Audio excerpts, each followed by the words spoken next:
అదే RTV app వార్తల్ని క్షణాల్లో చదివే అవకాశం ఉంటుంది. ఒక న్యూస్ పేపర్, ఒక టెలివిజన్ ఛానల్ మీ చేతుల్లో ఎప్పుడూ ఉంటాయి. నా పేరు అమృత, మాది తలమార్ల గ్రామం. ఇప్పటికి 20 ఏళ్ల క్రితం నుండి మా రోడ్డు ఇలాగే ఉంది. వర్షం పడితే అస్సలు నీళ్ళు అనేటివి ఇంట్లోకే వస్తున్నాయి. మాకు పోవడానికి రావడానికి చాలా ఇబ్బందిగా ఉంది. దయచేసి దీనికి పరిష్కారం చూపండి. తలమార్ల గ్రామం. నా పేరు విజయలక్ష్మి.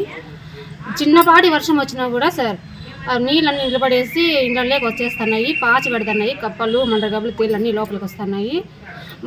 మా పిల్లలకి జ్వరాలు వచ్చి అనారోగ్యాలు పాలయ్యి మేము హాస్పిటల్కి పోతున్నాం సార్. ఈయన నీళ్ళన్నీ ఇట్లా నిలబడితే ఎట్లా చెప్పండి సార్. నా పేరు ప్రమీల సార్, మాకు తలమార్ల గ్రామము. మాకు కొంచెం వర్షం వచ్చినా నీళ్ళన్నీ నిలబడితే ఇళ్ళలోకి వస్తున్నాయి. చాలా పురుగులు, తేళ్ళు అట్లాంటివన్నీ కనిపిస్తున్నాయి. నీళ్ళు పోవడం లేదు. 20 ఏళ్ళ నుంచి ఇదే పరిస్థితి. ఏదైనా పరిష్కారం చేయండి సార్. మరిన్ని వీడియోస్ కోసం ఛానల్ ని సబ్స్క్రైబ్ చేయండి. లేటెస్ట్ అప్డేట్స్ కోసం వాట్సాప్ ఛానల్ ని ఫాలో చేయండి. అండ్ లింక్ డిస్క్రిప్షన్ లో ఉంది.